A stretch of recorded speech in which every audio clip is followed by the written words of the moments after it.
Today I'm going to be speaking about something which is actually littered all over the kind of anti-Islamic websites. It's a specious argument, really. An argument saying that the Qur'an and Hadith or Islam in its primary texts indicates that the earth is flat. Let's take a look at the Qur'an and the commentaries of the early people, because I think that's a very important place to start. So if you look at the entirety of the Qur'an from Fatiha until Nas, you'll find that really the earth is being referred to in different ways. In Surah Al-Baqarah, for example, the very first chapter after Surah Al-Fatiha, the second chapter in the Qur'an, Allah subhanahu wa ta'ala says, هو الذي جعل لكم الأرض فراشا والسماء بناء وأنزل من السماء ماء. He is the one who has made for you the earth as a spread, if you like.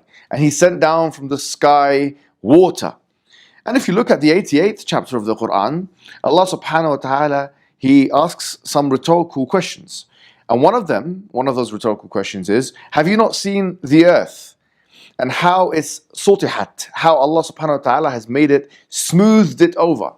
For this reason, some people actually in the early times, as well as those individuals who are indicating that this is the only interpretation of Islam, are saying that, well, look, the Qur'an is indicating that the earth is flat.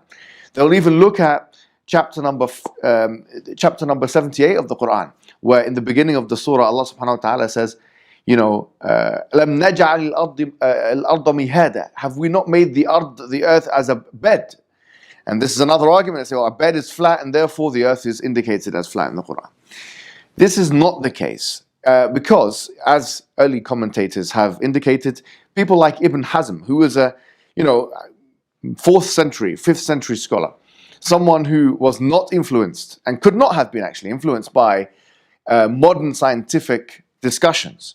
He says in his book Al-Fisal, he mentions that the Qur'an indicates that the earth is round. And his argument is, in chapter 39 verse 5, Allah says, يُكَوِّرُ اللَّيْلَ عَلَى النَّهَارِ وَيُكَوِّرُ النَّهَارَ عَلَى اللَّيْلِ وَسَخَّرَ الشَّمْسَ وَالْقَمَرَ كُلٌّ يَجْرِي لِأَجَلٍ مُسَمَّى. That in chapter 39 verse 5, God says He rolls the day into the night, and He rolls the night into the day, and He has made subservient for you the Shams, the sun and the moon, the Qamar, and every single one of those are running in an orbit to a time appointed. لِأَجَلٍ مُسَمَّى, to a place appointed. So in other words, chapter 39 verse 5, he says that this takwir that's taking place could not be a takwir that takes place on a flat surface. He says that the takwir comes from the Arabic word qura, which indicates that by necessity, this would mean that the night is rolling into or onto a spherical kind of surface.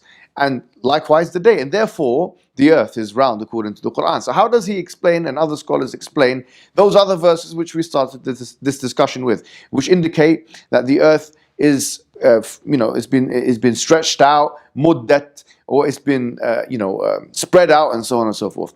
He says, well, if you look on for example, if you look at a plane of the earth, the word ard in the first place actually means the ground below. So as we're looking at the ground below, we're seeing that it's been smoothed over, in opposition to, for example, the craters of the moon. So if you look at the moon and look at the kind of the ground on the moon, the craters on the moon is very bumpy, whereas the earth, the surface of the earth is very smooth, and that's how they're able to harmonize between the two kinds of verses. Likewise, Ibn Taymiyyah in his Kitab Al-Arsh, which is part of Majmu'at al-Fatawa, a literalist in his own right, or apparentist, whatever way you want to put it, someone who looks at the Qur'an and doesn't even believe in metaphor in the Qur'an. This is one of the only people in the history of Islam who's actually said, I don't even believe in such a thing as a metaphor in the Qur'an. He says that the earth is round, and he in fact even quotes an ijma' on it. He quotes a consensus among the scholars on this point. Now this view, he says, Ibn Taymiyyah, goes all the way back to the early generation, to a person who has a chain of narration called Ibn Munada. So Ibn Munada is someone who comes in the 4th century or the 3rd century, and who says that the earth is round, and he is one of the students of Imam Ahmad ibn Hanbal, another person who he wasn't going to metaphorize verses of the Qur'an, especially those cosmological ones which could be referring to certain phenomena.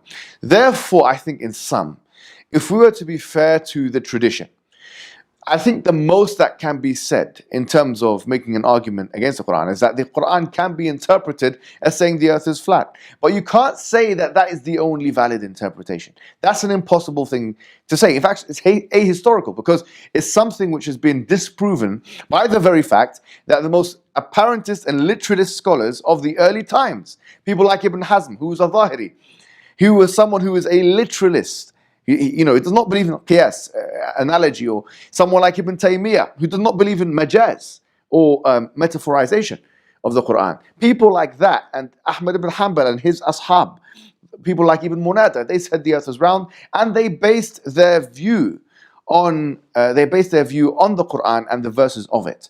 So this specious argument that's leveled at the Qur'an or Islam is exactly that. It's really a weak argument with very little explanatory or refutational power when it comes to the historical exegetical works of the Muslim scholars.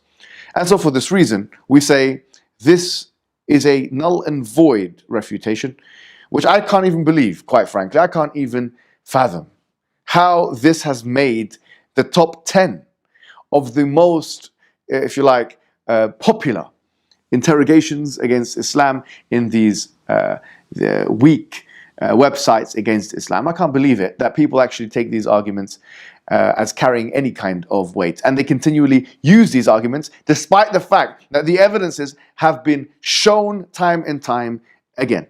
But these people are not ready and willing to listen to this evidence, so we just have to put it out there. فَمَنْ شَاءَ فَلْيُؤْمِنْ وَمَنْ شَاءَ فَلْيَكْفُرْ. As the Qur'an says, whoever wants to can believe, and whoever wants to can disbelieve. Wassalamu alaikum wa rahmatullahi wa barakatuh.